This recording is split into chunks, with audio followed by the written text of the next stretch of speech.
It's hard for a person to realize how quickly their life can turn into the exact opposite of what they had planned. 5 years ago, Hamish Eldridge, was full of energy. I worked as a postal superintendent, went fishing on weekends, and could climb the third floor of my apartment without a break. And now every morning begins with the question, will I be able to walk to the bathroom by myself today? Multiple sclerosis. Two words that crossed my 65 years of relatively prosperous living. First, it was just clumsiness, dropping objects, tripping over things. Then my left hip started to go numb. When I fell in a supermarket parking lot, unable to keep my balance and couldn't get up, I had to see a doctor. The diagnosis sounded like a judgment. "Mr. Eldridge, you have progressive multiple sclerosis. I'm very sorry." Dr. Lambert said something about treatments to slow the progression, home adaptations, support groups. I nodded, but the only thought going through my head was that I had 2-3 years left, tops, and for most of that time, I would be helpless. For the past few years, I've lived alone. My wife Eleanor died of pancreatic cancer 8 years ago.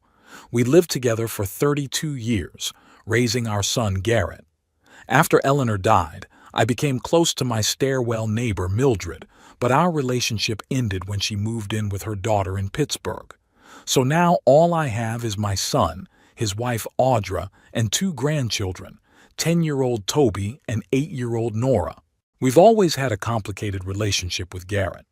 He grew up a stubborn and ambitious boy who thought I didn't strive hard enough to succeed. Postal inspector? Really, Dad? You could have been anything and you chose that? He never realized that I had found my place, that I loved my job, loved interacting with people, helping solve their problems. I liked the feeling of stability and confidence in the future. Garrett took a different path. He graduated from business school and now works as an insurance appraiser for a large company. Married Audra, as ambitious as he is. She works as an operator in the call center of the bank, but always emphasizes that she holds the position of supervisor and manages a team of 15 people. I see my grandchildren once a month when they come over for the obligatory family dinner. I used to cook myself, but in the last 6 months it has become difficult to cook. My hands fail me. Now I order delivery from a restaurant. Today is family dinner day. I sit in my favorite chair by the window and look at the road. My apartment is small, 2-room, but bright and cozy. Eleanor has always been good at making things cozy. Her embroidered cushions still sit on the couch, her collection of porcelain bells on the shelf. I couldn't throw anything away after she died. Even her clothes still hang in the closet, though Garrett and Audra have offered more than once to clear space. The doorbell rings at exactly 6 o'clock in the evening. I slowly rise from my chair, grab my walker, and go to open it. Every step is an effort, but I manage. "Hey, Dad." Garrett enters first, kissing me carelessly on the cheek. He smells like expensive cologne. "How are you?" "Not bad," I answer, though it's not really my best day. My left leg is a little stiff. Audra walks past me without even looking at me. She heads straight for the kitchen like it's her home. Toby and Nora say hello, but they're back to their tablets. "Kids," Garrett says sternly, "say hello to Grandpa normally." The grandchildren reluctantly approach me. Toby extends his hand for a handshake like an adult. Nora hugs me, but somehow mechanically, not snuggling. "Dad, did you order food?" Garrett asks, walking into the living room and turning on the TV. "Not from the same Chinese place, I hope?" Last time Audra had indigestion. "It's Italian tonight," I answer. "It should be here in 20 minutes. "Italian?" Audra comes back from the kitchen with a disgruntled look. "Garrett, you know I'm on a no-carb diet right now. What am I going to eat?" Garrett shrugs his shoulders. "Dad just didn't think of it. It's okay. There's probably salads in there. I really didn't think. Audra changes diets all the time. It's impossible to keep track. Last month she went dairy-free. The month before, that she went gluten-free." "I'm sorry, Audra, I say. I can call and add a big salad to the order. No need, she waves me off. I'll eat at home. The tone of her voice makes it clear that I've made an unforgivable mistake. I sit in my chair for the next 20 minutes, listening to Garrett and Audra talk about their summer vacation plans. They want to go to the coast, rent a house for 2 weeks. The grandchildren still sit silently, staring at their screens. When the food arrives, Garrett pays, though I try to reach for my wallet. "Come on, Dad," he says with a slight condescension. "I know your pension isn't rubber." That's true. My pension is modest, but I have savings, $450,000 that I've accumulated over the years and received after the sale of my house with Eleanor. I moved into this apartment after she died. Why would I need a big house all by myself? Garrett doesn't know about the savings. I've never told him, afraid he'd pressure me into investing the money on his advice. We take a seat at the table. Audra does take some lettuce and literally sends a leaf each into her mouth, ostentatiously showing she's doing me a favor. "Daddy, you need a haircut," Garrett says as he piles on a big bowl of spaghetti. "You look like a homeless person." I run my hand through my hair. Yeah, it's grown back. I used to go to the barber shop on the corner every month, but now it's become problematic. "It's hard for me to go out," I answer. "You can call a hairdresser at home," says Audra. "It's not that expensive." "I'll think about it." "Grandpa, why are you eating so slowly?" Nora suddenly asks, looking away from the tablet. "Because Grandpa has a disease, honey," Audra answers for me. "He can't move his hands fast enough." "Is it contagious?" There's fear in Nora's eyes. "No, silly," Audra laughs. "It's because Grandpa's old. I feel a prick of resentment. I'm 65, which isn't that old by today's standards. And it's not the age, it's the illness." "Daddy, could you get some more napkins?" Garrett asks. "And by the way, do you have any Parmesan?" I rise slowly, leaning on the table. Napkins are in the cafeteria. No Parmesan. Getting to the buffet is a journey. 3 steps that seem like nothing to a healthy person. To me, it's an ordeal. I can feel Garrett's impatient gaze on me. "Should I help you?" he asks with obvious irritation. "No, I can handle it." I pull out the napkins and walk slowly back to the table. The grandchildren have finished eating and are back to their gadgets. Audra is scribbling something on her phone. "Dad, I've been wanting to talk to you for a long time," Garrett says, blotting his mouth with his napkin. "Audra and I think you should consider a nursing home." I freeze with my fork in my hand. "A nursing home?" "A boarding house for the elderly," Audra corrects me. "That sounds better."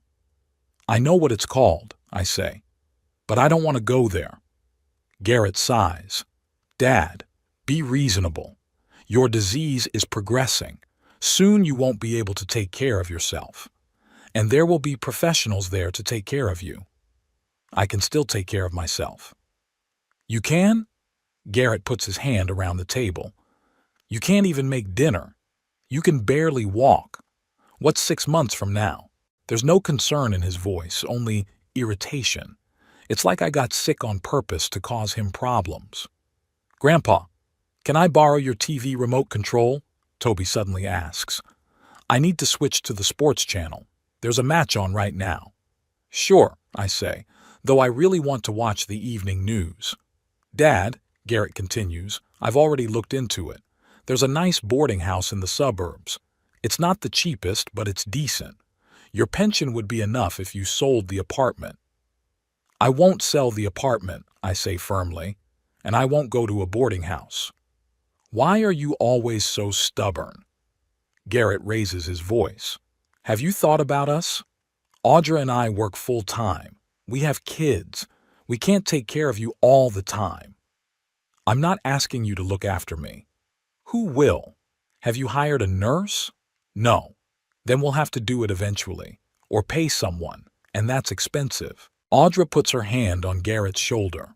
"Honey, don't be nervous. Your father just hasn't fully realized the situation yet." She turns to me with a fake smile. Hamish, we're worried about you. You'll be better off in boarding school. There's companionship, entertainment, medical care. Grandpa, bring me some water, please, Nora asks, keeping her eyes on the tablet. Nora, Audra pulls her back. Grandpa is not a waiter. Go get your own water. But the tone in which she says it and the look she casts at me make it clear that that's what she thinks, that I'm a useless old man now, a burden to their family. Nora gets up reluctantly and goes into the kitchen. A moment later, her voice comes out. Mom, there are no clean glasses. Audra rolls her eyes and goes into the kitchen. I hear her say, God, Hamish has stopped watching the house. It's such a mess. My kitchen is perfect. It's just that yesterday I couldn't reach the top shelf to put clean glasses in, so I left them in the dishwasher. When Audra returns, she looks at me with undisguised pity. Hamish, you do realize this is only going to get worse, right? Did the doctor explain the prognosis to you? Yes, he did. I'm trying to keep calm. And I'm well aware of my situation. Then why are you being so stubborn? She's throwing up her hands. It's for your own good. Grandfather, Toby intervenes, is it true that soon you won't be able to walk at all? Toby, Garrett shouts at him. Don't say that. But you told Mommy yourself that Grandpa will soon be a vegetable, Toby replies innocently. There is silence. Garrett blushes. Audra averts her eyes. I feel something snap inside, like a vegetable. That's how they see me. I think you should go, I say quietly. It's late. The kids have school tomorrow. Dad, that's not what Toby meant. Garrett starts to defend himself. It's okay. I try to smile, but I'm not sure I'm doing it. I'm just tired. They pack up quickly, almost with relief. Audra glances at the remaining food. Should we clear the table? No need, I'll do it myself. Suit yourself, she shrugs and nudges the children toward the exit. Garrett lingers on the doorstep. Dad, you think about what I said. It really is the best option. I nod, just to make him leave faster. As the door closes, I slowly walk back to the table and sit down. I don't have the energy to clean off the table. I just sit and stare at the unfinished pasta, at the scattered napkins, at the sauce stain Toby left on the tablecloth. Like a vegetable. The words roll around in my head. My own son thinks that about me, and maybe he's right. In a year or two, I really will be completely helpless. And then what? The boarding house Garrett is talking about is the last thing I want. I've seen places like that. It smells like medicine and loneliness. It's a place where people live out, not in. But what's my alternative? Hire a caregiver? Full-time. That's expensive. My pension won't cover it. Sell the apartment. But then where would I go? And then it hits me. I've got some savings. $450,000. I always thought I'd leave it to Garrett when I died. But what if I used it now? What if I offered Garrett that money on the condition that he buy a house near me? A house with room for me? I could live with them, help pay the bills. They'd take care of me these last year or two. It's a smart decision, I think. Garrett would get most of the inheritance in my lifetime, and I'd get the care of a family instead of the cold walls of a boarding house. I can even hire a visiting nurse for part of the day so I won't be a total burden to them. I rise slowly and walk over to the secretary where all my papers are kept. I pull out a bank statement showing the amount of money in the account. Yes, $450,000. Enough for a nice house in our neighborhood. Garrett will be happy. He's been wanting to move out of his cramped apartment for a long time. I'll call him tomorrow and explain everything. I'm sure he'll agree. Money changes people, and maybe this money will change Garrett's attitude toward me. Maybe he'll even stop seeing me as a useless old man, a burden, a man who will soon be like a vegetable. With that thought, I finally find the strength to clear the table and go to bed. Tomorrow will be a new day and a new decision. The morning was surprisingly good. I woke up without the usual stiffness in my joints. managed to get to the bathroom on my own, and even made myself some scrambled eggs for breakfast. Days like this are a real gift with my disease. Doctors call it remission when the symptoms temporarily recede. I call it a small miracle and try to make the most of every minute. As I sat at the kitchen table, slowly chewing my scrambled eggs, I replayed in my head the conversation from last night and my decision of the night. In the light of morning, it seemed even more right. $450,000 was a chance for Garrett to get his own house, and for me to avoid the boarding house. After all, this is my family. Despite yesterday's humiliation, despite the words about vegetable, I believed that deep down my son cared about me. I picked up the phone and dialed Garrett's number.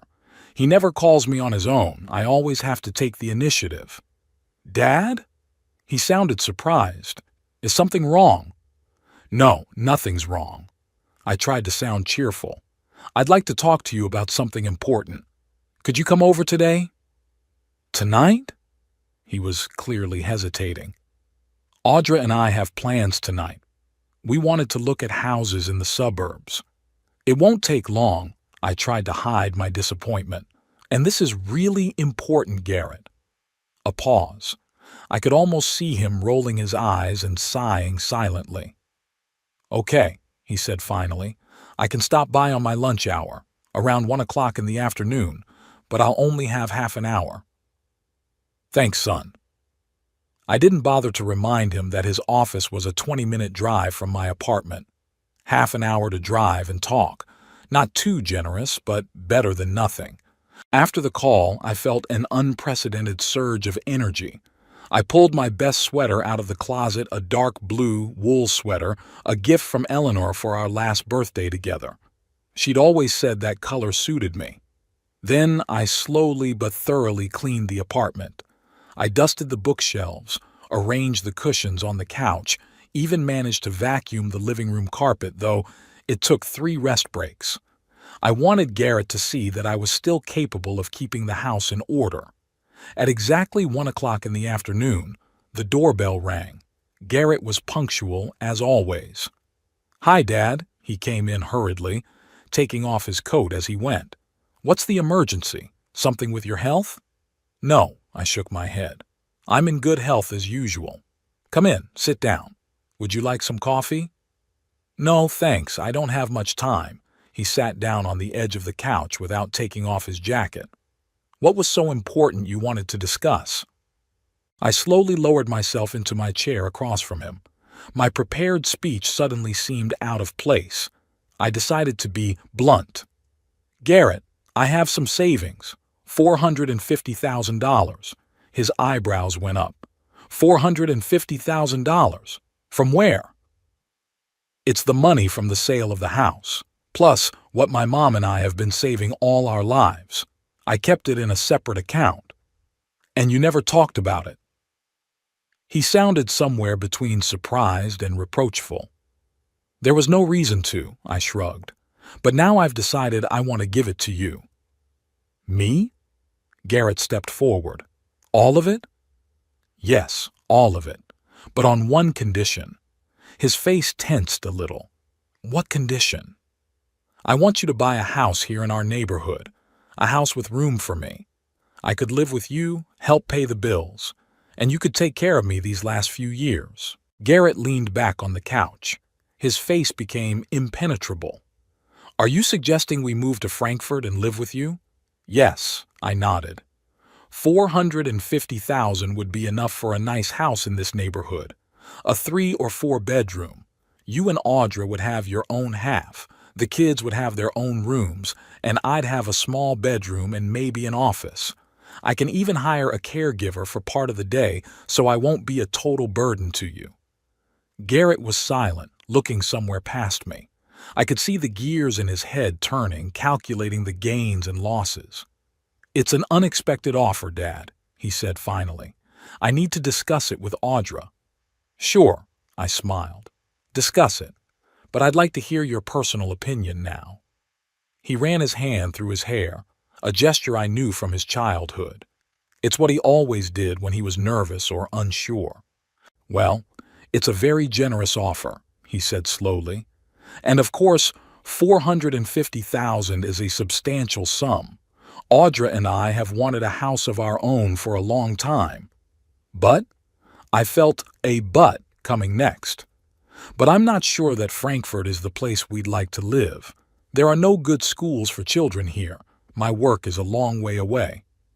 There are fine schools here, I objected. You went to them yourself. That was 25 years ago, Dad. Things are different now. I felt the disappointment building inside me. I'd expected Garrett to be excited about my offer, and he was making excuses. 450,000, Garrett, I repeated. That's money you'll never be able to save on your own, and all I ask in return is that you live with me for these last year or two. He got up, went to the window, stood there looking out at the street. All right, he said at last, turning to me.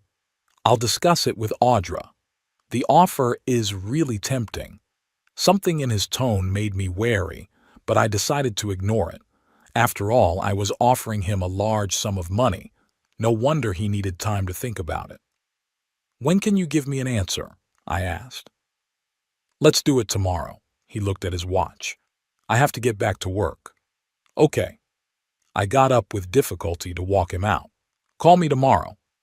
He nodded, gave me a quick hug, a little warmer than usual, and left.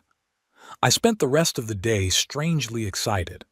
I imagined how we would all live together in the new house, how I would read stories to Nora and Toby in the evenings, how I'd have breakfast with Garrett before he left for work, how on weekends we would eat lunch together in the garden. In the evening, I got worse. The remission was over, the stiffness in my arms and legs had returned. I struggled to make dinner, reheated last night's pasta, and went to bed early, feeling exhausted physically and emotionally. The next day, Garrett didn't call, not at lunch or in the evening. I didn't call myself. I didn't want to pressure him. Perhaps he and Audra needed more time to discuss things. 2 more days passed, no calls. I started to worry. Maybe something happened. Or was he just stalling, not knowing how to politely decline? On the 3rd day, I couldn't take it anymore and called him myself. Audra answered the phone. "Ah, Hamish," she said with feigned joy in her voice. "How is your health?" "I'm fine," I answered. "Can I talk to Garrett?" "Unfortunately, he's not home. He's in a meeting with his realtor." "A realtor?" My heart sped up. So they'd made up their minds. Yeah, Audra was clearly embarrassed. Looking at different options." "I see," I said. "Please ask him to call me back when he gets back." "I will," she promised, and quickly ended the call. Garrett didn't call back that evening. He didn't call the next day either. I began to think that my offer had been a mistake. Maybe I had embarrassed him. Maybe he didn't want to live with me but didn't know how to refuse the money. On the 4th day, I decided to take a different course of action. I called my neighbor, Doris Willoughby. She's 82 years old, lives across the hall, and we often help each other. "Doris," I said when she picked up the phone, "could you help me? I need to go to the bank, but today's not a good day for traveling on my own." "Sure, Hamish," she said cheerfully. "I was just about to go for a walk. Fresh air is good for the joints, my doctor says." Doris is an energetic woman despite her age and arthritis. She drives an old Ford and still does her own shopping. Half an hour later, we were on our way to the bank. At the bank, I checked the account and made sure the money was there. Doris was waiting for me in the lobby, and when I came out, she suggested, "Why don't we stop at Starbucks?" My treat. They're having some kind of promotion on a new kind of coffee today. I agreed, even though I usually avoid coffee shops. The Starbucks was in a shopping center near the bank. Doris and I were walking slowly down the aisle between the stores when I suddenly heard a familiar voice. Garrett. He was sitting at a table in a small cafe, his back to me, talking to some man in a business suit. "Doris," I paused, "do you mind if we go to that cafe over there instead of Starbucks?" "Of course not," she shrugged. "It's even less crowded." We walked into the cafe and sat down at a table not far from Garrett. He was so engrossed in the conversation that he didn't notice us. I listened. "A really great offer," the man in the suit said, spreading out some papers on the table. 3 bedrooms, a living room overlooking the ocean, a terrace, a small garden. And the price is very reasonable for the location. "It looks beautiful." Garrett looked at the pictures. "Audra will love that kitchen with the island.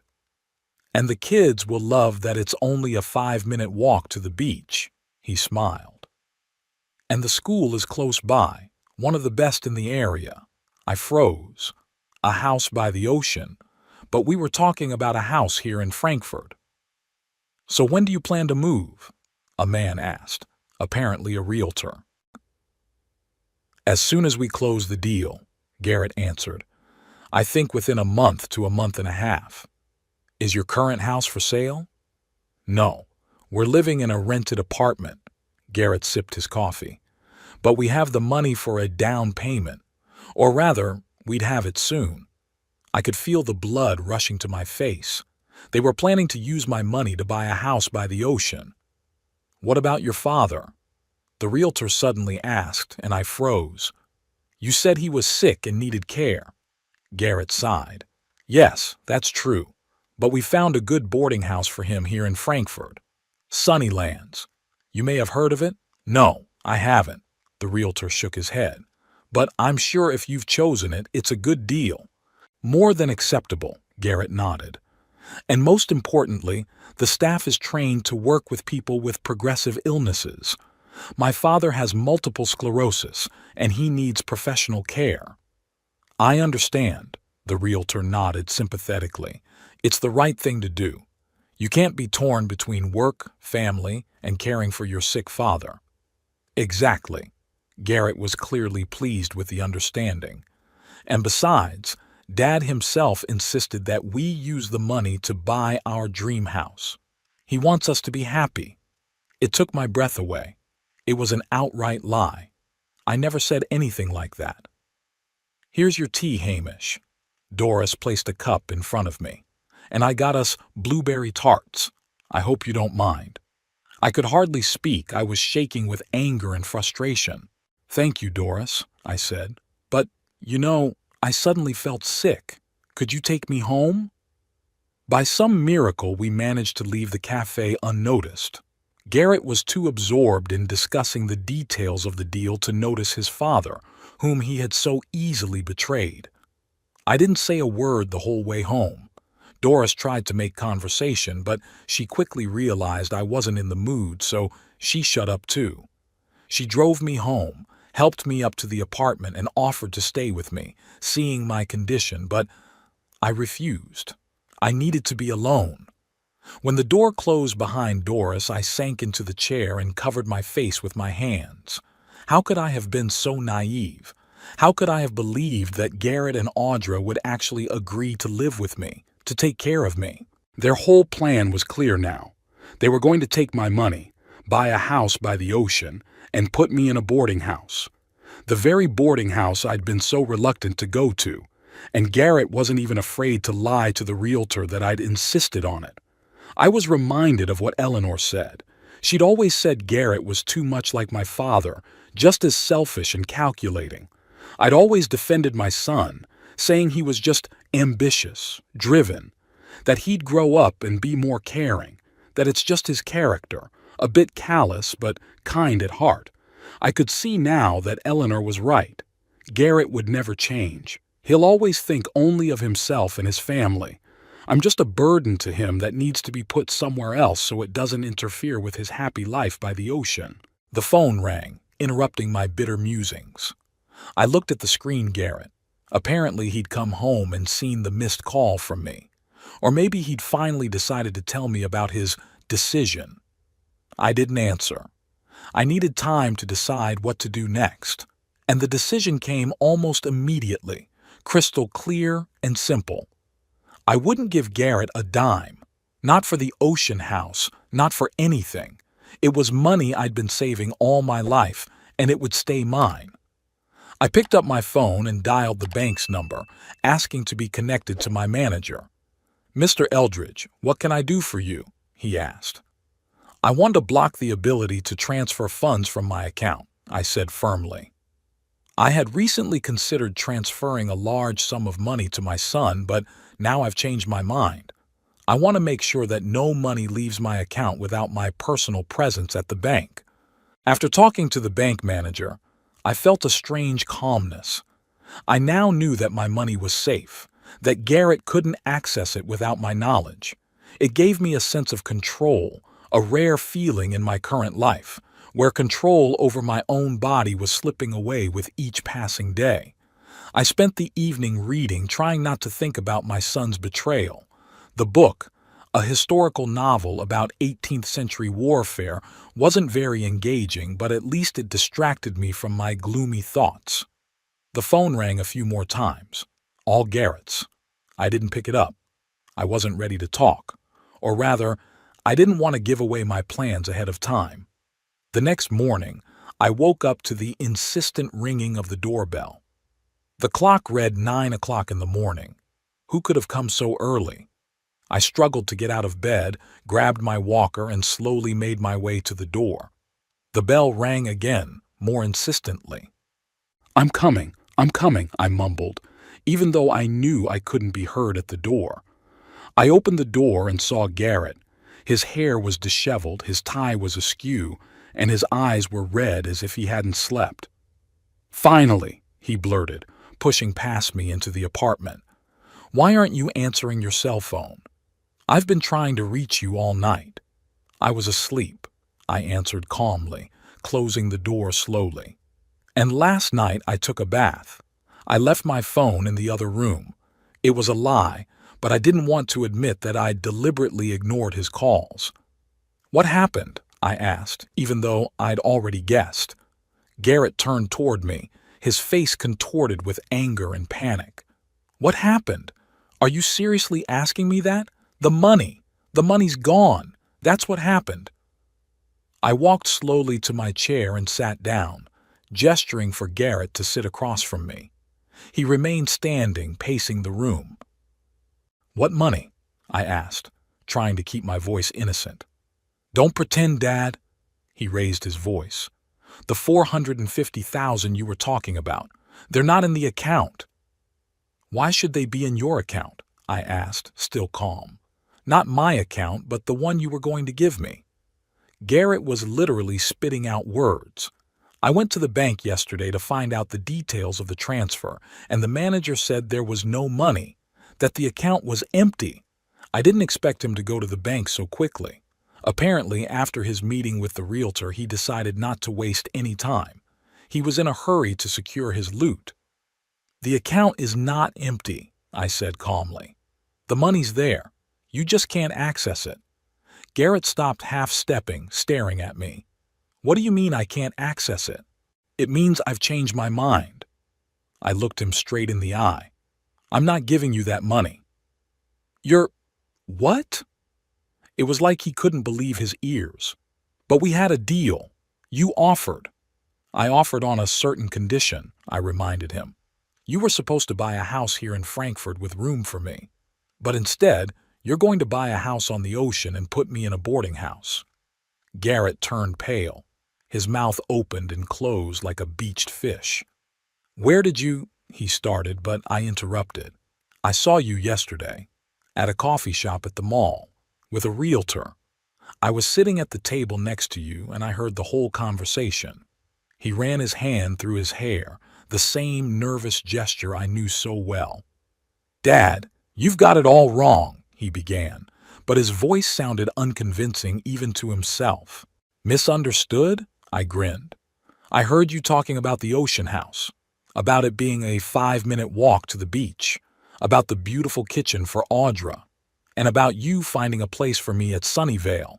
What exactly did I misunderstand?" It was just a preliminary conversation." Garrett tried to get out of it. "We're looking at different options. And yes, one of them is a house by the ocean, but... And the interesting thing is," I continued, ignoring his excuses, You told the realtor that I insisted that you buy the house of your dreams, that I wanted you to be happy. When did I ever say that, Garrett? He slumped down on the couch, suddenly losing all his energy.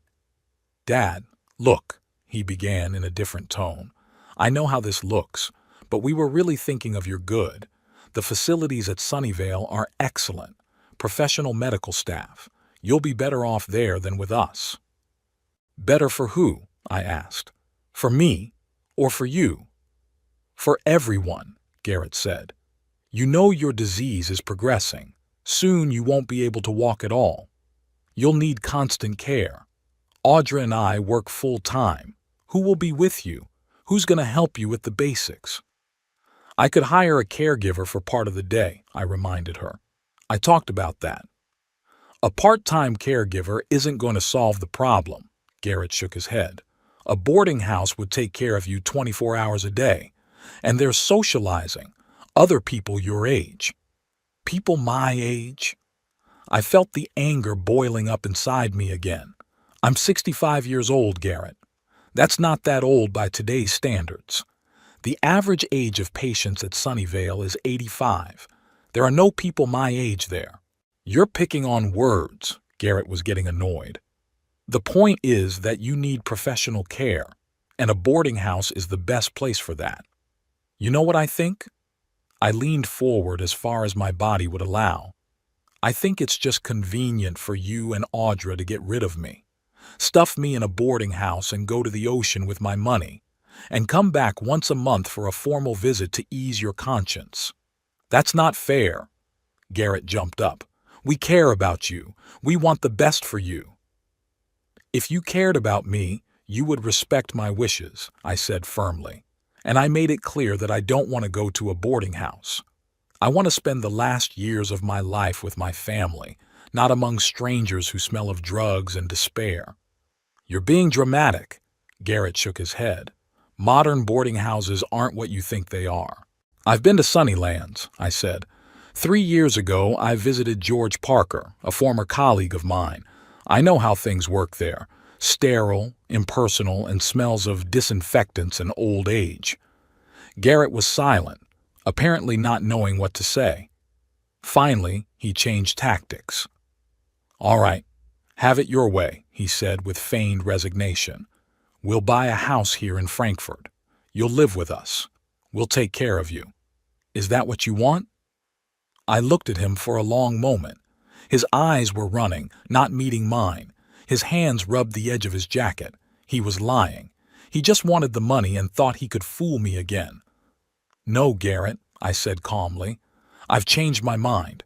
I'm not giving you that money, not under any circumstances. His face contorted with anger. The mask of the caring son had fallen away. You can't do this, he shouted. You suggested it. You can't just change your mind.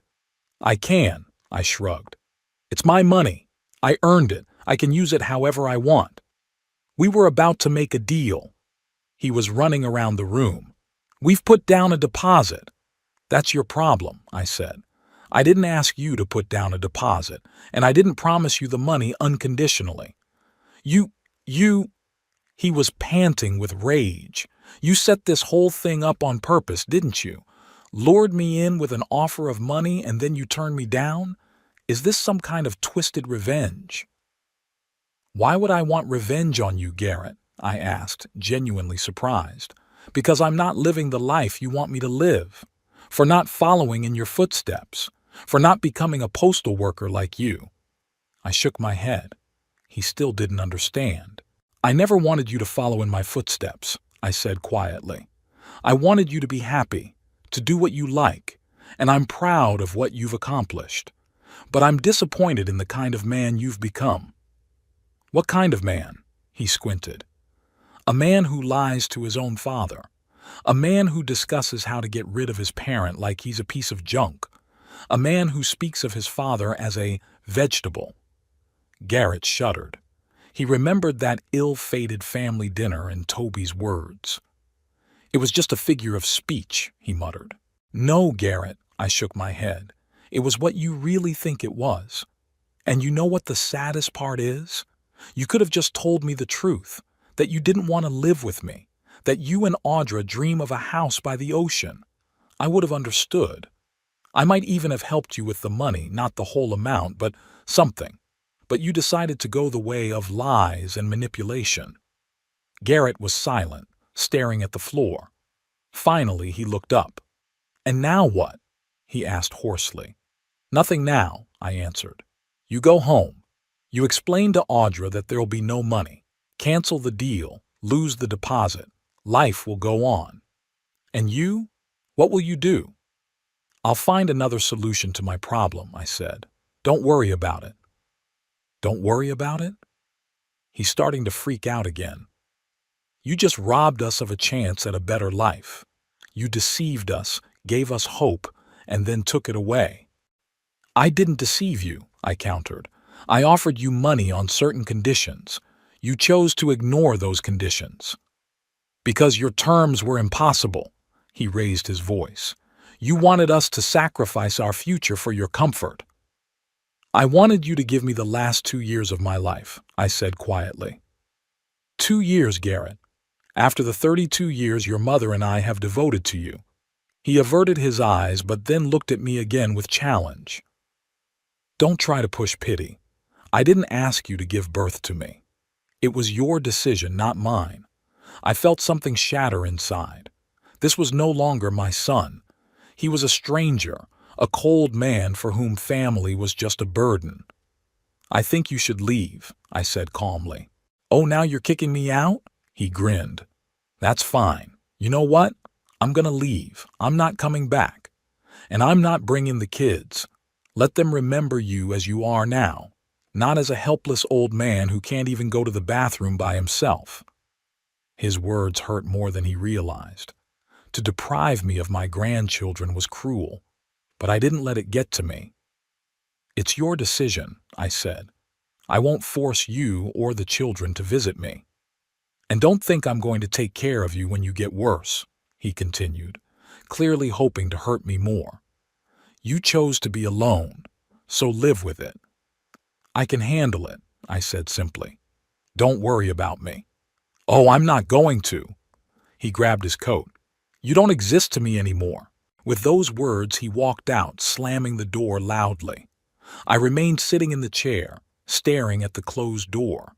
Strangely, I felt no grief or regret, only fatigue and some strange relief, as if the heavy weight I'd been carrying for years had finally fallen from my shoulders.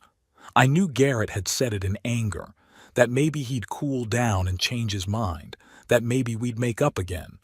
But deep down, I knew that our relationship would never be the same. Something had finally broken. And it wasn't the money. Money only exposed something that had existed for a long time, the lack of real, sincere love between us. I slowly got up from the chair and went to the kitchen. I poured myself a cup of tea and sat by the window, looking out at the street. Life went on. People were hurrying about their business, unaware of the little family drama playing out in the apartment on the 3rd floor. I had to think about the future, how to go on living without family support, how to organize my care as my illness progressed, how to manage my money. And then I remembered the picture on the bookshelf. Me, Vernon, and his daughter Evelyn. I wonder how she's doing now. Maybe I should give her a call, invite her in for a cup of tea, just to talk about books, about life. Not offer money and a deal. That would be rude and disrespectful. Just to re-establish contact, to see how she was doing. I sipped my tea and looked at my phone. The call could wait until tomorrow. Today, I felt exhausted. The emotional strain had exhausted me as much as the physical activity. I spent the entire day at home reading and thinking. The phone was silent. Neither Garrett nor Audra called. I didn't expect them to call, but still every time I walked past the phone, I involuntarily glanced at the screen. That evening came a text from Nora. "Grandpa, do you really not want to see us anymore?" My heart clenched. Garrett had already managed to turn the kids against me.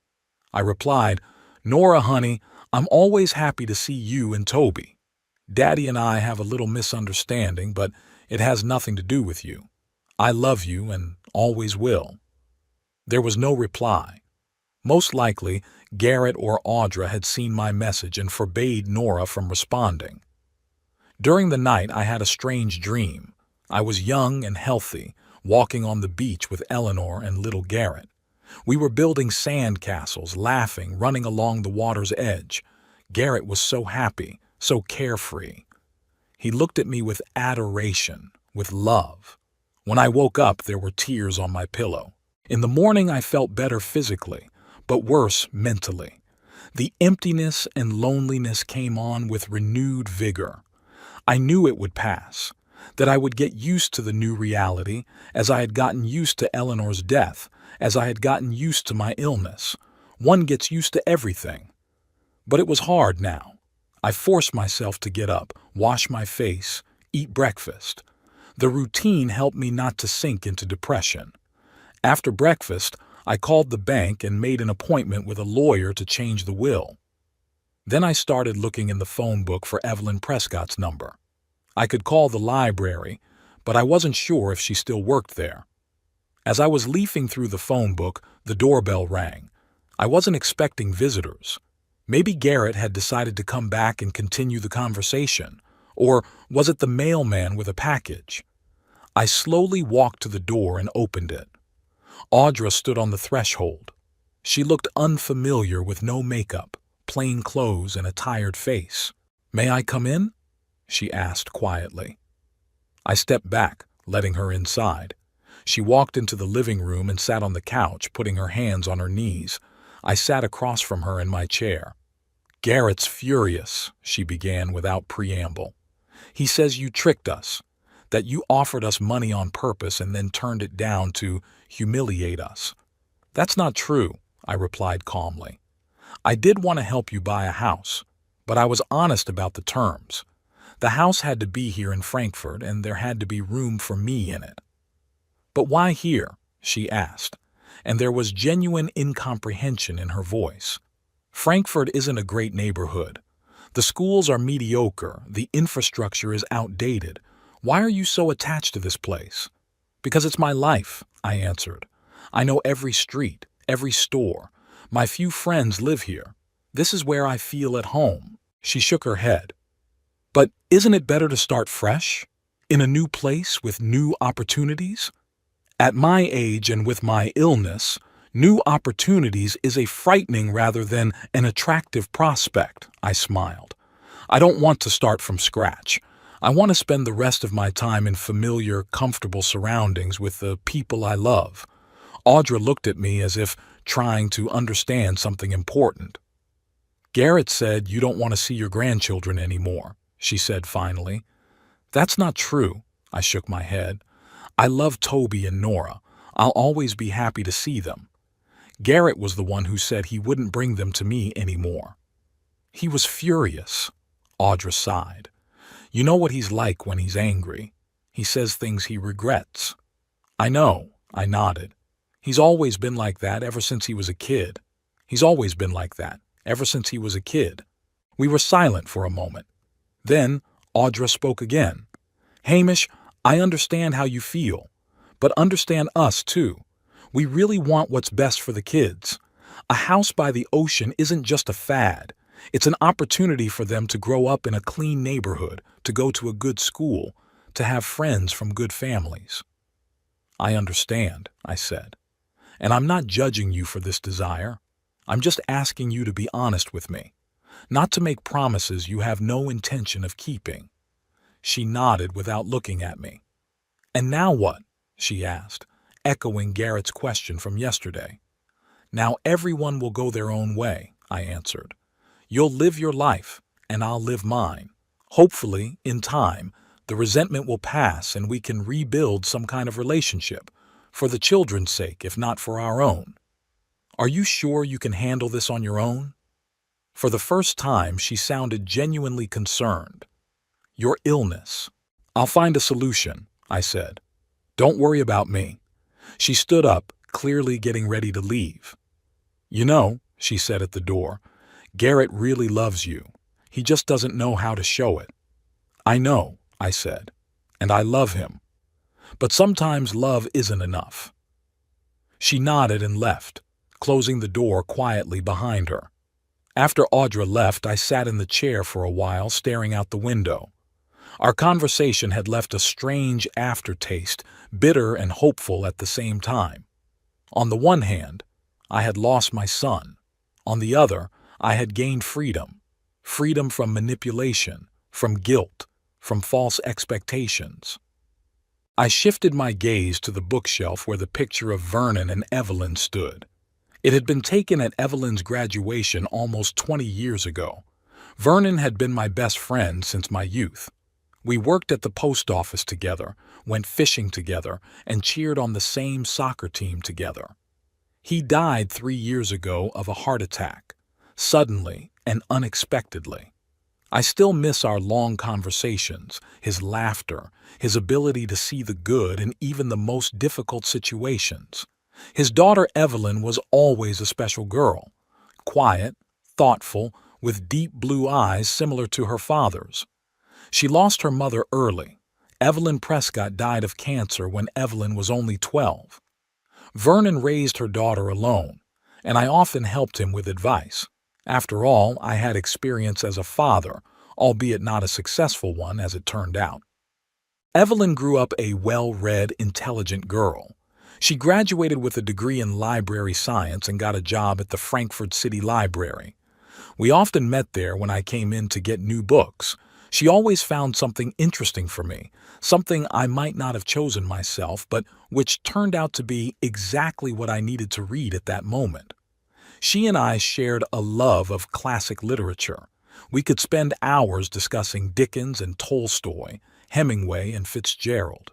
She always surprised me with the depth of her understanding, her unusual interpretations of familiar texts. She was interesting to talk to, a rare quality in our time. After Vernon's death, Evelyn and I saw each other at the funeral and then a few times at the library. But my illness progressed. It became increasingly difficult to get out, and gradually our communication fell off. The last time I saw her was probably a year and a half ago when she helped me carry a bag of books home. I remember that at that time she looked gaunt and tired. When I asked her if she was okay, she brushed it off, saying it was just a lot of work. But Vernon had once told me that after a failed marriage, Evelyn had debts. Her ex-husband wasn't the most honest man, and working in a library, for all its intellectual value, never brought much money. I wondered how she was doing now. I picked up my cell phone and started looking for her number. I had an old one, written down while Vernon was still alive, but I wasn't sure if it was still valid. I had to give it a try. I dialed the number and listened to the beeps with some excitement. 1, 2, 3. On the fourth ring, the phone was picked up. "Hello?" A woman's voice sounded wary. "Evelyn?" I asked. "It's Hamish Eldridge, a friend of your father's. Do you remember me?" A pause.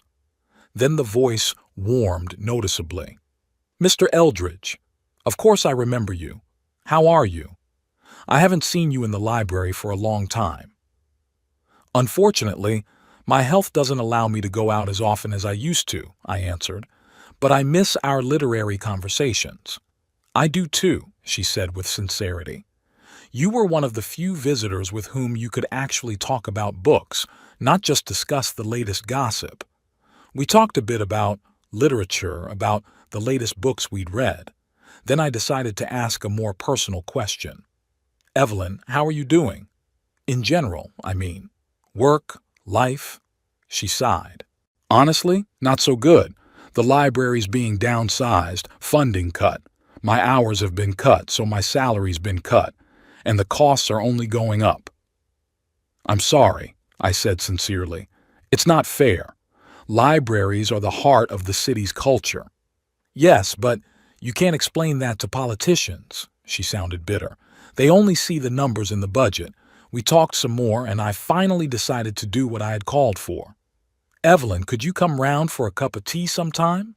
There's something important I'd like to discuss with you." "Of course." She didn't hesitate for a second. "When would be convenient for you?" "Tonight, perhaps." Or is that too sudden? No, tonight would be fine, she replied. I just have a short day at the library today. I can be at your place around 6 this evening. I'll be waiting, I said, feeling a strange excitement, almost like a date. What a silly thing to say, I told myself. I'm 65, I'm sick, and this is a business proposal, not a romantic encounter. After talking to Evelyn, I decided to tidy up the apartment. Of course, I couldn't do any serious cleaning, but I could at least dust and organize the books on the shelves. I also ordered a delivery of cakes from the nearest pastry shop.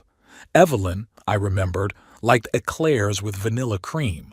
The day dragged on slowly. I tried to read, but I couldn't concentrate. My thoughts kept returning to the upcoming conversation.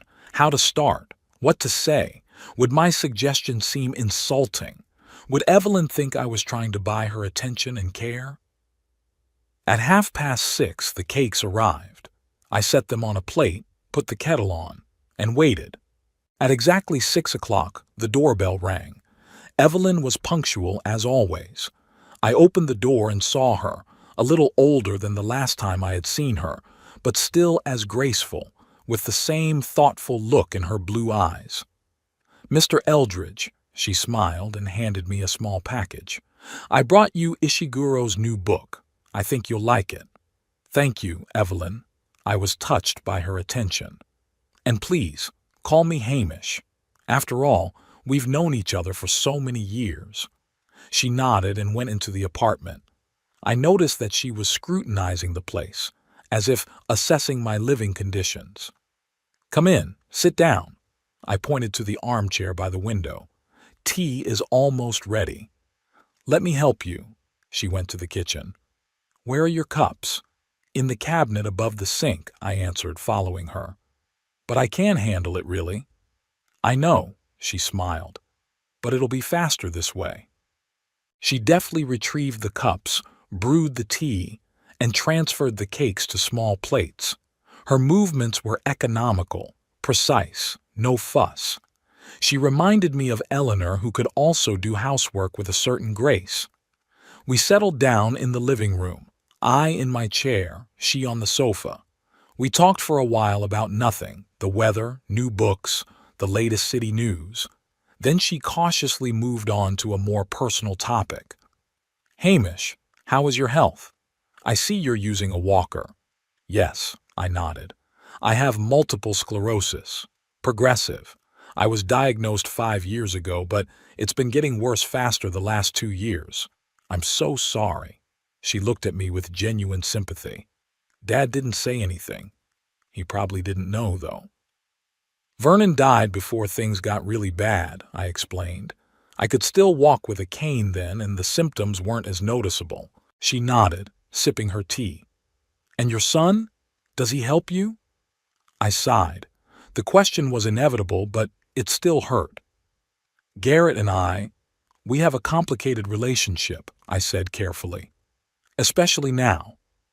I'm sorry, she said, embarrassed. I didn't mean to pry. It's okay, I said with a wave of my hand. He and I just have a different outlook on life, on commitment, on family. I didn't talk about our fight, about Garrett's betrayal. It would have been inappropriate. We continued our conversation, jumping from topic to topic.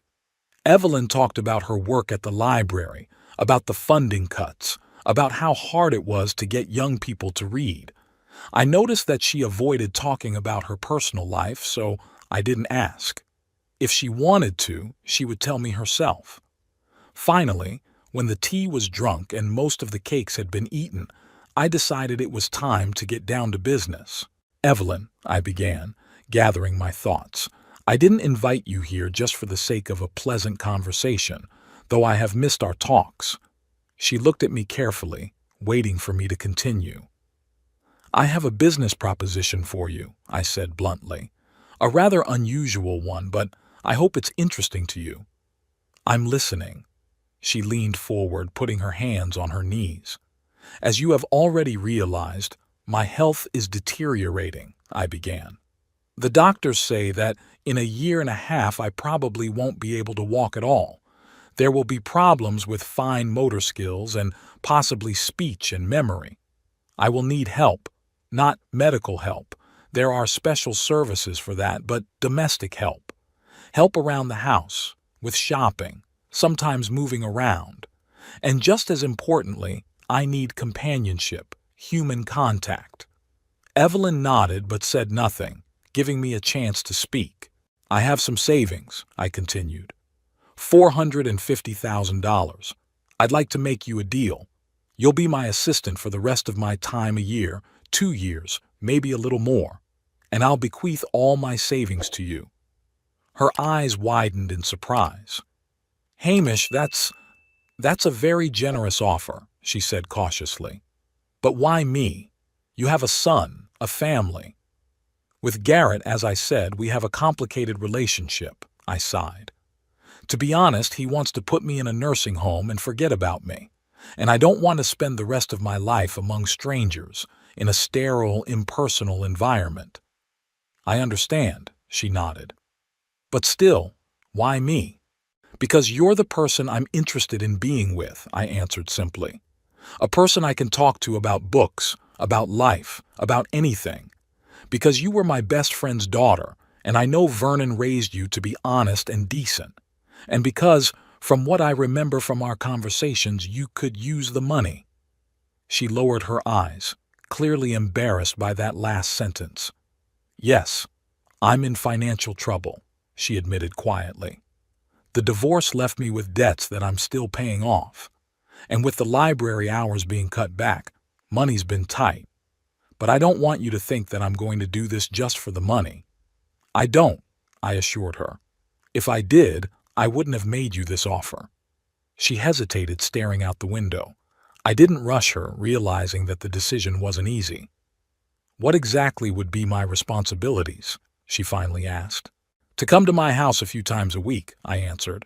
Help with shopping, cleaning, cooking. Accompany me on walks while I can still go out. Help with paperwork, paying bills. And just be there to talk. Read aloud to me when I can't do it myself. What if you need medical attention? Body care? There are special services for that, I repeated. I don't expect you to perform the functions of a nurse. Just what a normal person can do, friend. She thought again. Where would I live? Here, with you? No, of course not, I shook my head. You would live at your place, just as you do now. You'd just come to me on a certain schedule. Of course, if at some point I get really bad, I might have to consider a 24-hour presence, but that's a long way off, and then we can discuss options. And you're leaving me all your savings? She still couldn't believe it. Yes, I confirmed. I'll change the will tomorrow if you agree. The money will be yours when I die. Until then, I'll pay you monthly for your services, say $2,000 a month. That's more than you get at the library, right? A lot more, she nodded. But Hamish, what will your son say when he finds out? Garrett already knows I'm not leaving him that money, I said. He won't be happy, of course, but it's my decision and there's nothing he can do about it. Evelyn looked at me carefully. Are you sure it's what you want? You won't regret it later? I'm absolutely sure, I said firmly. This is money I've been saving all my life. I want it to go to the man who will make my last years dignified and comfortable, not someone who sees me only as a burden. She was silent again, and I could see that she was really thinking seriously about my proposal, weighing the pros and cons. I need time to think about it, she said at last. It's a very serious decision.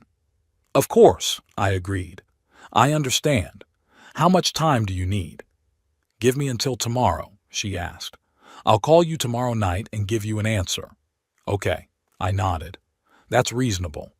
We talked some more about little things and soon she left, promising to call tomorrow. I closed the door behind her and returned to my chair feeling oddly relieved. I'd made the offer, expressed what I wanted to say. Now the decision was up to Evelyn. I spent the evening thinking, was I doing the right thing? Had I been too hasty in proposing? Should I have thought of other options? But the more I thought about it, the more I was convinced that this was the best solution. Evelyn was exactly the person I wanted to spend the time I had left with. Intelligent, well-read, calm. A person who wouldn't look at me with pity or disgust when my condition worsened. The next day, I took a cab to the bank. The meeting with the lawyer was quick and businesslike. I changed my will, naming Evelyn Prescott as the sole heir to all my savings.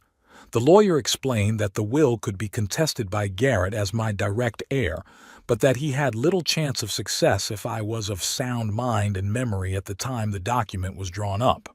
"Don't worry, Mr. Eldridge," the lawyer assured me. "Your right to dispose of your property is protected by law. If your son decided to contest the will, he would have to prove that you were incapacitated or under duress, which, from our conversation, was clearly not the case." I returned home feeling that I had taken an important step. Now I had to wait for Evelyn's decision. She called at exactly 7 o'clock that evening, as promised. I picked up the phone with some trepidation. "Hamish?" Her voice sounded firm. "I've been thinking about your proposal." I held my breath. "I agree," she said simply. "But I'd like to discuss some details." "Of course." Relief came over me in a warm wave. "Come over whenever it's convenient for you." "I can come by tomorrow after work," she offered. "I'll have a list of questions I'd like to clear up." "Great," I agreed. "I'll be waiting." After the conversation, I felt the tension of the last few days finally let go. A solution had been found. A plan had been made. The future no longer looked so bleak and hopeless. The next day, Evelyn came in with a notebook in which she had written down a whole list of questions. She took a serious, businesslike approach, and I was grateful for that. We discussed her visit schedule, specific responsibilities, payment arrangements, what to do if my condition deteriorated dramatically, how to interact with medical services. She wrote down my answers and offered her solutions. Many of them were very reasonable and practical. "I think we should have a written agreement," she suggested at the end, "so that everything is clear and understandable for both of us, and so that your son has no reason to challenge our arrangements." "I agree," I nodded. "That makes sense." "And," she looked at me seriously, "I want you to know that I'm not doing this just for the money. Yes, it's important to me, and I'm not being hypocritical. But more importantly, you were my father's best friend. He always spoke of you with great respect and warmth, and I'm glad I can do something for you in return." I was touched by her words. "Thank you, Evelyn," I said. "It means a lot to me." We decided that she would start coming to see me in 2 days, on Mondays, Wednesdays, and Fridays, from 2 to 6 in the afternoon. The rest of the time I could manage on my own or call for help over the phone if the need arose. As my condition worsened, we would adjust the schedule. When Evelyn left, I felt a warmth spill over into my soul. For the first time in a long time, I wasn't afraid of the future. I knew that there would be someone who would take care of me, not out of obligation or money, but because he really cared. I picked up my phone and dialed Garrett's number. I don't know why I did it. Maybe I wanted to share my decision, or maybe I just wanted to hear his voice, or maybe to give him another chance. He didn't answer. The phone went to voicemail after the 5th beep. I didn't bother leaving a message. What could I say? "Hey, son, I just disinherited you in favor of my late friend's daughter?" That would have been cruel and pointless. I put the phone down and walked to the window. It was starting to rain outside, fine and warm. People hurried to take cover, opening their umbrellas or pulling their hoods up. Life went on in its usual rhythm, oblivious to the little human dramas. I thought about how strangely life works. Until a week ago, I was sure I would spend the rest of my days in a boarding house, alone and forgotten, or, at best, in a house with my son and his family, feeling like a burden and an object of annoyance. And now I have hope for a decent old age, for human companionship, for the fact that the last pages of my life will not be empty and gray, but filled with meaning and warmth. All thanks to a chance meeting in a cafe, which opened my eyes to the true nature of my son, and thanks to an old friendship that gave me a connection to Evelyn. I wasn't angry with Garrett. I just accepted him for who he was, self-centered, selfish, focused on his own interests. Maybe someday he'd realize what he'd missed out on. Maybe someday he'll regret his choices, but that will be his path, his lesson, and my path was now set. The last years in Evelyn's company, with books, with conversation, with a dignity I would not lose even in sickness. I stepped away from the window and sat down in a chair. Tomorrow a new chapter of my life would begin, and despite the illness, despite the inevitable ending, I was ready to live it to the best of my ability. Time amazingly changes one's perception of life. During the 2 years of my illness, which at first seemed like a sentence, turned into a period of unexpected calmness and even happiness. A special kind of happiness, quiet, thoughtful, free from fuss and worry. Evelyn kept her promise. At first she came to my house 3 times a week for a few hours at a time as we had agreed. She helped with the cleaning, cooked dinner, went shopping. But most importantly, she talked to me. About books, about life, about her observations and thoughts. I didn't feel like a patient or a ward. I felt like a friend, an interlocutor, a person whose opinion was interesting and important. After about 6 months of our meetings, my condition deteriorated noticeably. I was almost unable to walk on my own and needed help with even the simplest activities. Then Evelyn herself offered to move in with me. "Hamish," she said one day as she helped me take my medication, "I think I should move in with you. 3 days a week isn't enough. You need constant help." I tried to object, saying it was too big a sacrifice on her part, that she was young and should have her own life. But she was adamant. "My apartment is rented anyway, and the rent goes up every month," she explained practically. "And here you have a spare room. I'll be able to spend more time with you, and it'll be easier for both of us. Besides," she added with a slight smile, "where else am I going to find such an appreciative listener for my discussions of Jane Austen?" We both laughed, and I agreed. A week later, Evelyn moved in with me, taking the small guest room. She brought with her few belongings and many books. Her books filled the empty spaces on my shelves as if finding a home among my own volumes. It was symbolic. Our libraries merged, as did our lives. I noticed immediately how the atmosphere in the apartment changed. It was full of life. The smell of freshly brewed coffee in the morning, the quiet rustling of pages as Evelyn read in her room, the sound of music. She loved classical music and sometimes played it in the background. From the cold shelter of a lonely old man, my apartment became a warm, living home. In the morning, Evelyn would help me get up, wash and dress. Then she would prepare breakfast, usually oatmeal with fruit or scrambled eggs. We would eat breakfast together, discussing the day's plans or just talking about what we had read the day before. Then she would go to the library. She had not given up her work, although she had reduced her hours to a minimum. I would stay alone, reading or looking out the window, sometimes dozing off. In the evening, she often read aloud to me. When my eyesight became too weak to read on my own, it was a real lifesaver. We reread many of my favorite books: Dickens, Tolstoy, Hemingway. We also discovered new authors that I had only heard of but never read before: Haruki Murakami, Donna Tartt, Khaled Hosseini. Evelyn read expressively with just the right intonation, sometimes stopping so we could discuss a particularly interesting passage or thought. One evening, when we had finished Hemingway's The Old Man and the Sea, I shared with her my thoughts on life and death. "You know, Evelyn," I said, looking out the window at the setting sky, "I used to be afraid of death, not the fact of the end, but the fact that I would leave without having done something important, without having finished some major work of my life. Now I realize that was a mistake. There is no main labor, no great goal. There is just life, day by day, minute by minute, and it's important to live it consciously, fully. Evelyn listened attentively without interrupting. I think, I continued, that now, when my body is failing, I'm actually living more fully than when I was healthy, because I appreciate every moment, every ray of sunshine, every sip of tea, every conversation with you. It's a lot like Zen Buddhism, she said thoughtfully.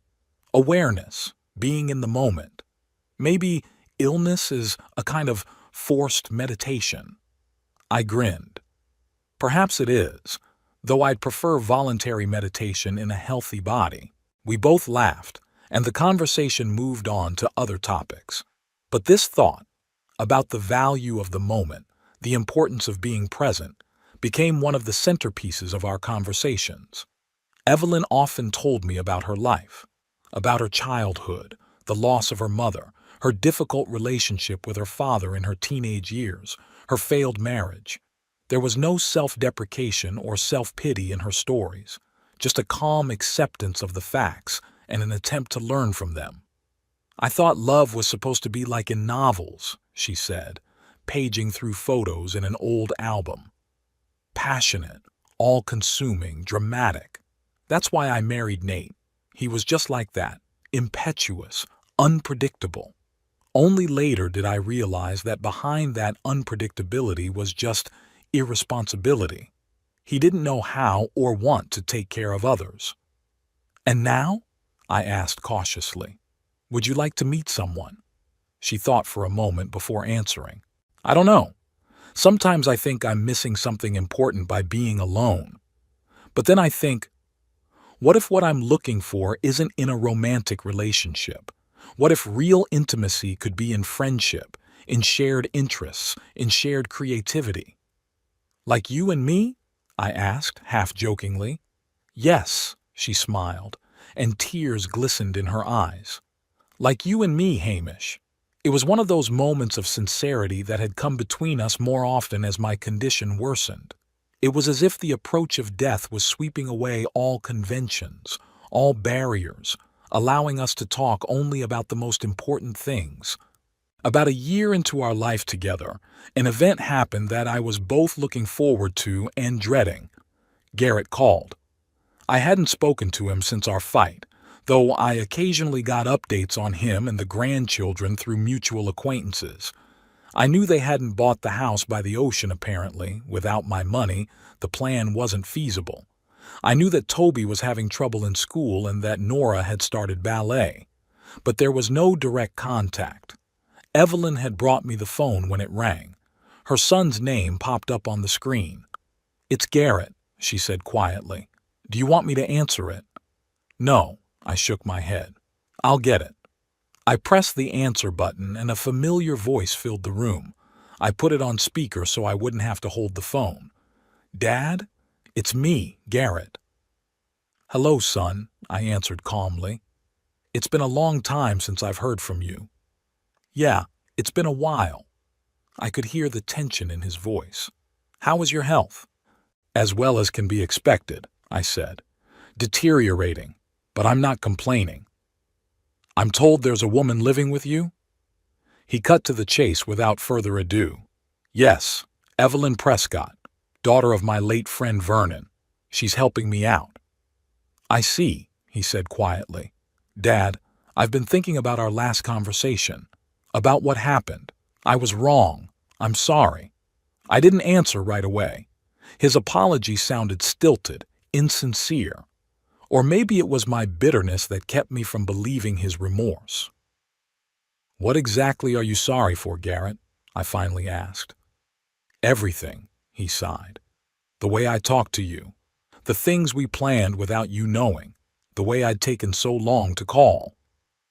And why did you decide to call now? Pause.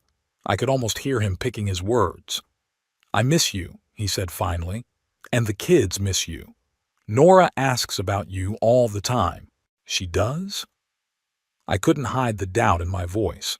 I thought you didn't want them to see me, so they'd remember me, as I am now, not as a helpless old man. Isn't that what you said the last time we met? Dad? I was angry, he said with a pleading tone in his voice. I wasn't thinking. Of course I want the kids to see you.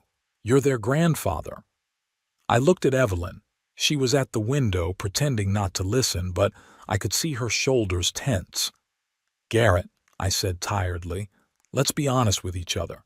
You're not calling because you miss me. You're calling because you found out I changed my will. Silence. A long silence that gives away more than any words. Who told you? He finally said it. No one. I just know you, son. He sighed as if giving up. Okay, yeah, I heard about it. From Eric Jenkins, your neighbor. He said you're leaving all your money to some woman who lives with you now. Is that true? Yes, I saw no point in denying it. Evelyn will be my sole heiress. Dad, his voice became harsh. Do you realize what this looks like? An old, sick man rewriting a will in favor of a young woman who suddenly appeared in his life? Any court would see manipulation. Are you going to sue, Garrett? I asked the question bluntly. If I have to. He didn't deny it. It's not fair, Dad. I'm your son. That money should stay in the family. Family? I felt anger rising inside me. The same family that wanted to put me in boarding school and leave for the ocean with my money? The same family that hadn't called or visited me in over a year? Dad, I apologized. He raised his voice. What more do you want from me? Sincerity, I answered quietly. I want you to admit that you came for the money, not because you miss me. There was another pause, then his voice without pretense. Okay, yes, I'm worried about the money, because it's a lot of money and it could change our lives, give our children a better education, better opportunities. Is that so bad? Isn't it natural for a father to want the best for his children?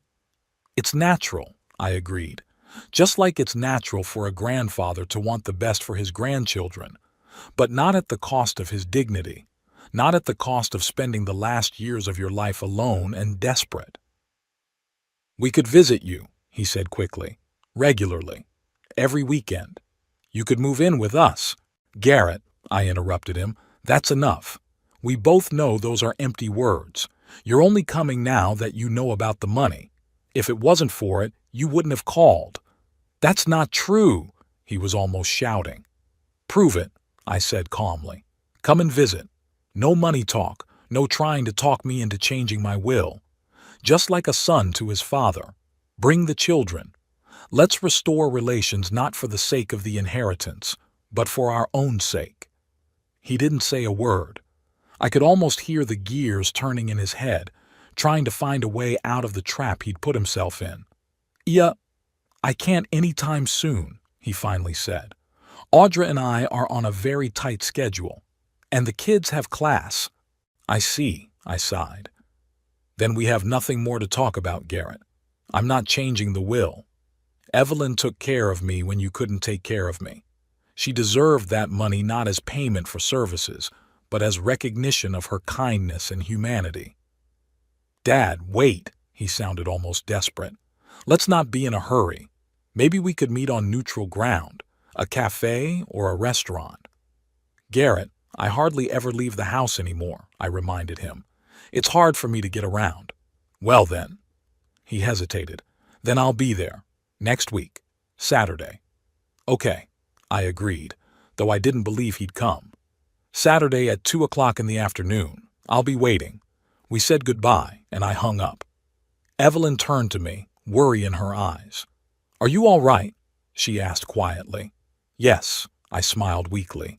Just tired. Is he coming on Saturday? I doubt it. I shook my head. But even if he does, it won't change anything. My decision remains the same.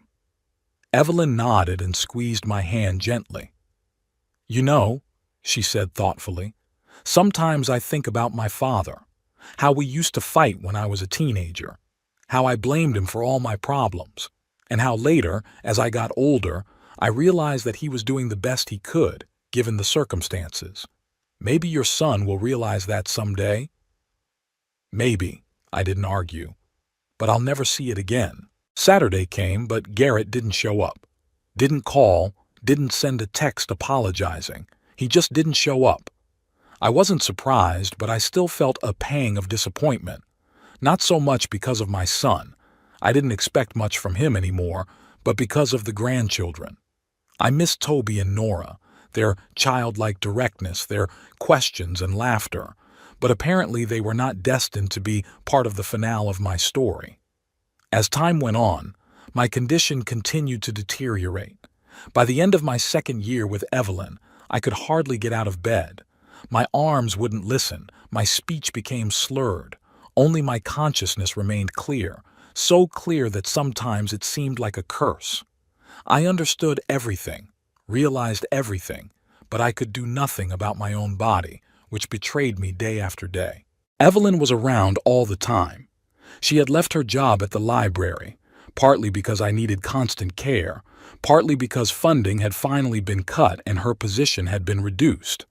Now she devoted all her time to taking care of me, feeding me from a spoon when I could no longer hold cutlery, helped with hygiene when I was no longer able to control my natural functions, read aloud to me when my sight was almost completely gone. Never, not once did I see disgust or pity in her eyes, only calm acceptance, only a desire to help. She treated me with the same respect she had spoken to me with when I could still sit in a chair and hold a cup of tea. And it was a real gift to die with my dignity intact. One morning, as she wiped my face with a damp towel, I caught her eye and tried to smile. "Thank you," I whispered with difficulty, "for everything." She realized I didn't just mean this particular care. "You're welcome, Hamish," she said softly. "You've done just as much for me." "How?" I was genuinely surprised. "What could I have done for you in this condition?" She hesitated, choosing her words. "You gave me purpose," she said at last. "Meaning, a sense that I was needed, that I was doing something important. And you became my family, the family I hadn't had since my father died." I felt tears come to my eyes. She gently wiped them away. "You know," she continued, sitting down beside me on the edge of the bed, "when you first offered me this deal, I accepted it mostly for the money. I was desperate, my debts were mounting, my work was getting scarce. But very quickly the money faded into the background. I realized that I was getting something much more valuable, the opportunity to be around a wise, kind man, to learn from you, to listen to your stories, to see life through your eyes. I wanted to respond, to tell her how much she meant to me, but the words wouldn't come. I just looked at her, hoping my eyes would convey what my lips couldn't. She understood. She leaned over and kissed my forehead. "I know, Hamish. I love you too. I've been thinking a lot about my life these past weeks, about what I've done and what I haven't done, about my successes and my mistakes, about the people I've loved and the people who've loved me.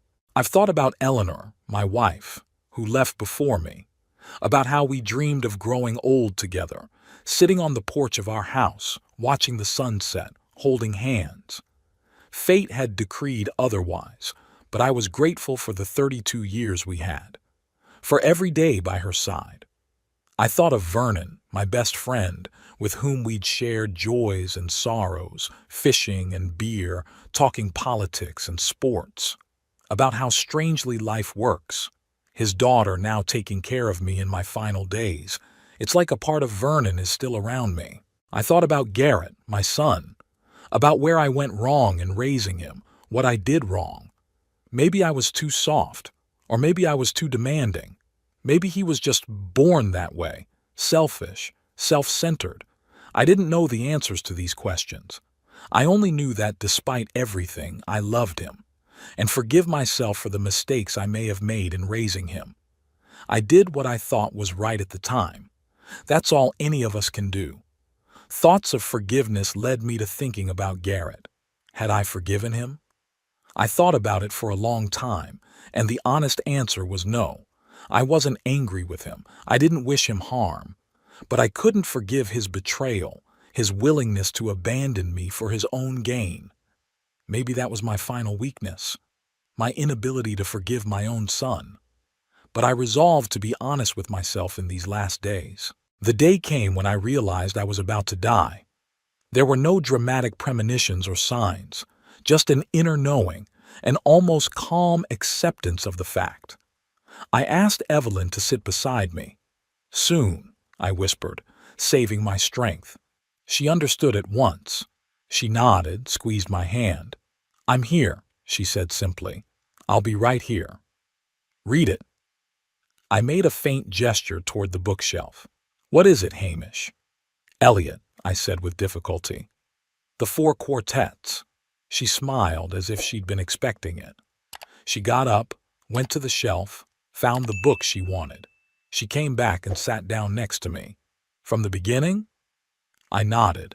She opened the book and began to read in a quiet, calm voice. "Time present and time past. Perhaps both are present in time future, and time future is contained in time past." I closed my eyes, letting the words envelop me, penetrating to my very core. They were exactly the words I wanted to hear in my last hours. About time, about memory, about the meaning of life and death. Evelyn read, stopping occasionally for a break or a drink of water. She read all day, with breaks when I dozed off, and continued reading when I woke up in the evening, feeling my strength finally leaving me. "And all shall be well, and all shall be well, and everything shall be well." Her voice sounded distant, as if through a fog. I felt her hand in mine, warm, alive. There was so much more I wanted to say to her, but I couldn't say a word. Just stared at her, trying to convey with my gaze all the gratitude, all the love I felt. She leaned toward me, and I saw tears in her eyes. "It's okay, Hamish," she whispered. "You can go now. It's going to be okay." And I believed her, because if people like Evelyn existed in the world, then everything was really going to be all right. Despite the pain, the betrayal, the loss, despite death. I closed my eyes and let myself let go. The last thing I felt was her lips on my forehead, light as the touch of a butterfly. And the last thing I thought was how strange and beautiful life is, where at the very end of the road, it's not loneliness that awaits us, but love. Not the kind of love they write about in novels, but another kind of love. Quiet, deep, real. A love that does not demand and does not ask, but simply exists.